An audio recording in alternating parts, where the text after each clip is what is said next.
HR people, what's the most what the heck reason someone got fired from your place of employment?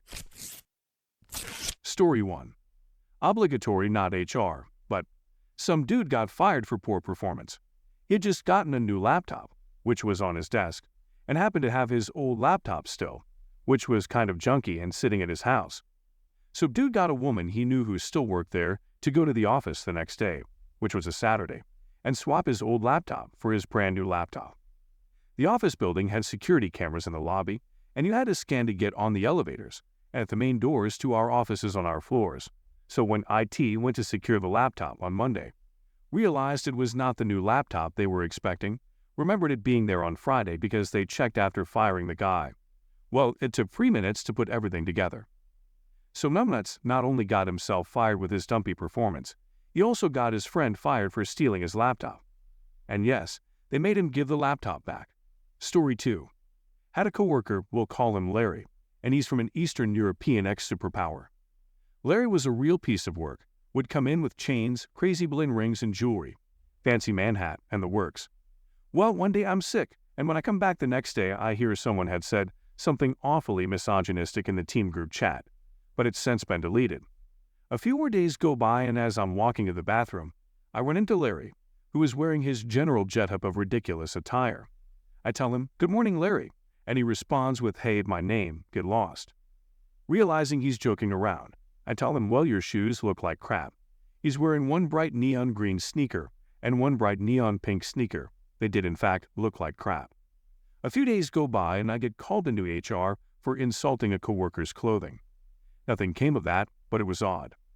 A month or so after this, Larry gets fired for reasons not publicly shared, but that evening we went to have drinks with a few coworkers, and someone had invited Larry. We had some drinks and I eventually get to talking to Larry. He admits that I got called into HR because he reported me to deflect, because that day he got called into HR for saying some dump in the group chat. He then admits that this job was just whatever for him, because before he used to run a massage parlor out of an RV. He loves models, he tells me, and while we were working together, he would spend half his paycheck every month, one paycheck per 2 weeks, roughly $1,500 to $2,500, on a single night with the models, because, look at me, I can get girls that are like a 6, but when you pay for it.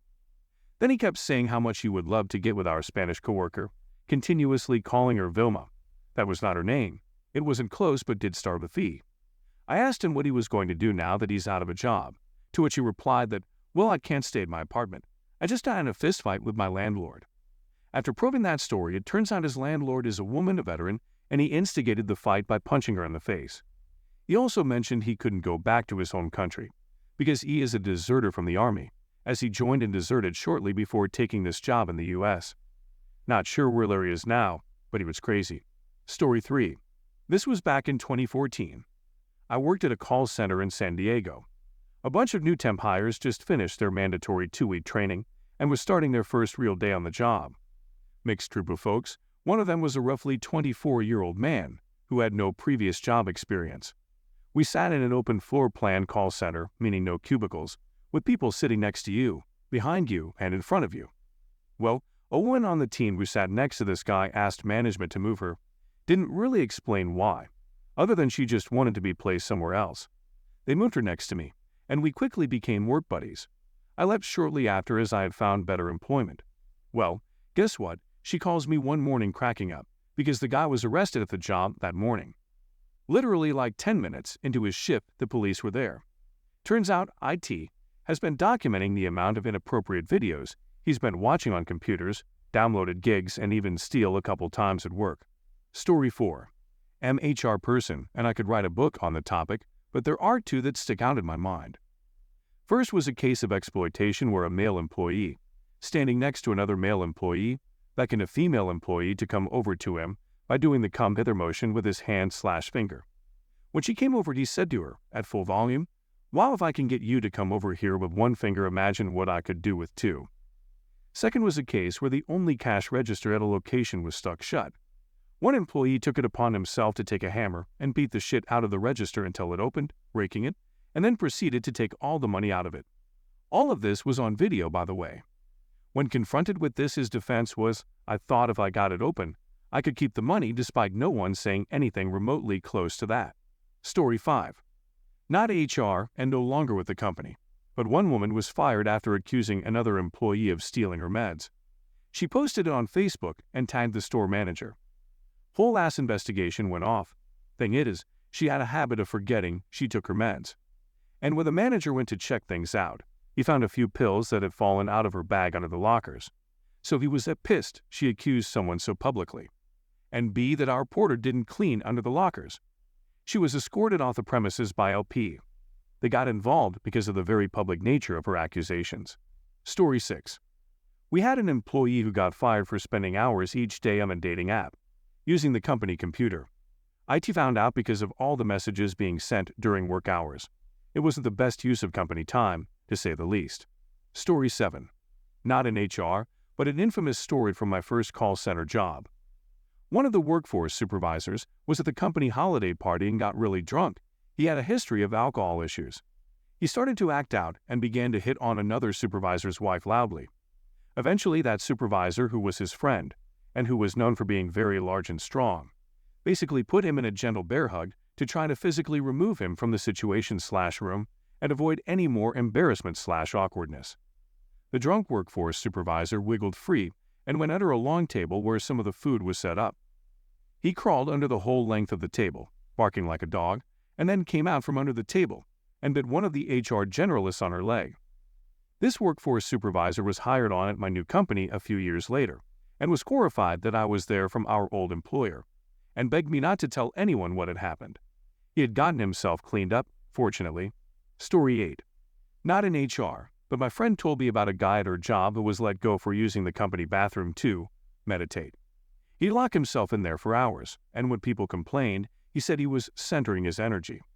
It got to the point where no one could use the restroom during the day because he was always in there. HR finally had to step in after multiple complaints. Story 9. There was a guy who got fired after everyone discovered he'd been keeping a secret journal detailing people's daily routines, down to their lunch orders, bathroom breaks, and personal conversations.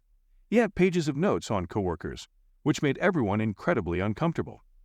He acted like it was perfectly normal when confronted by HR, claiming he was just observing patterns in human behavior. He had this unnerving calmness the entire time, never breaking eye contact, even when they told him to leave. It was like something out of a movie, and people were genuinely creeped out for days after. Story 10. There was a woman who was convinced her coworkers were conspiring against her. She'd spend hours each day writing down every word they said, piecing together conversations that never actually happened. One day, she snapped and accused the entire team of being part of a government plot to monitor her. HR tried to calm her down, but she was relentless. Her last words as she left the building were, "You're all in on it. You'll see." No one knew how to respond, and to this day people joke, uneasily, that she might still be watching. Story 11. At first, he seemed normal, quiet, diligent, and kept to himself. But slowly, people started noticing little oddities. He would scribble things down during meetings, which wasn't strange on its own, but he never participated. Weeks later, people found out he was writing detailed notes about everyone in the office. He recorded everything, what people ate, the order they checked their emails, even the sound of their footsteps. The more people tried to ignore it, the weirder it got. He started categorizing people into groups, giving them strange labels like pigeon or fox. He never explained what it meant. One day, someone caught him following them around, scribbling notes as they walked. HR got involved, but when they asked him about it, he calmly said, "I'm just studying the behavioral rhythms." What's worse, he didn't stop even after multiple warnings. His final straw was when someone found a detailed diagram of the office, with everyone's desks labeled as territories, like he was mapping out a wildlife reserve. They fired him, but he didn't show any emotion, just calmly picked up his notebook and walked out as if nothing had happened. Everyone was left wondering what exactly he had planned. Story 12. We had a guy who got fired for leaving inappropriate notes in the office fridge. It started with him complaining about missing food, but it escalated into full-blown rage. He'd leave threatening notes, saying things like, "If you take my sandwich again, you'll regret it." HR got involved when someone found a note that read, "I'll find you." The next day, he was escorted out. Turns out he was stealing other people's food all along. Story 13. I used to work at a magazine publishing company. I was pretty close friends with the editor of one of our health magazines. She was really good at her job and a kind person. I was absolutely floored when I came to work one day to learn that she was fired. Turns out that in the dark recesses of our magazine library, she and one of the graphic designers were having full-blown lovemaking. What makes matters worse is she was fired a day after a bunch of us just returned from a weekend, out of state, for her wedding with another man. She's still married to that man and has a couple of kids now. I know he knows, but I haven't been in contact with them for many years now outside of seeing the occasional social media post. About 6 or 7 of us in the office went to the wedding, and boy, did we feel very conflicted about it afterwards once we learned why she was fired. And for what it's worth, I didn't know the graphic designer, who was also fired, very well. He was a quiet guy who did his job. I rarely conversed with him. In terms of how they were discovered, as far as I know, she was talking to other coworkers about what she was doing on our work messaging platform, similar to Slack but not Slack. I couldn't believe how idiotic somebody could be to talk about something like that on a company channel. It's like she wanted to be caught. Story 14. A guy I worked with was fired because he worked 3 full-time jobs, and it turned out he was sleeping for 6 hours on his shift. This was on a night shift at a Home Depot. He used supplies from the store to build himself a platform above the rug-cutting machine and had a whole setup he slept in for almost a year until he was caught climbing the machine on camera. We all just thought he was pathetic at the job and wasn't getting anything done. He is secretly my hero. Story 15. I worked in an office that did construction-like work. We had a guy start. He looked like a pro wrestler, long black hair past his shoulders, evil goatee. Yeah, Mega had a crush, but not after the incident, and he was about 6'5", 195 centimeter. Seriously could have been a wrestler. Anyway, the boss found him asleep in the company truck on a job site at 10 in the morning. Boss walks up to the truck, taps on the window. The guy freaks out, punches the window, gets glass in his hand, then gets out of the truck and starts fist-fighting the boss. A big guy himself, but not that big. Boss manages to take him down, and by that time the rest of the crew showed up and held the guy back. Truck and the surrounding area looked like a extermination scene. Someone took pics in case the guy tried to claim workers' comp or whatever. Everyone said he was so high on something illegal he'd passed out, and they were too afraid to wake him up. That's the last time I saw him. That's a wrap for this video. Make sure to leave your relatable story down in the comments. I would love to make a video on them. Also, don't forget to like and subscribe. See you next time.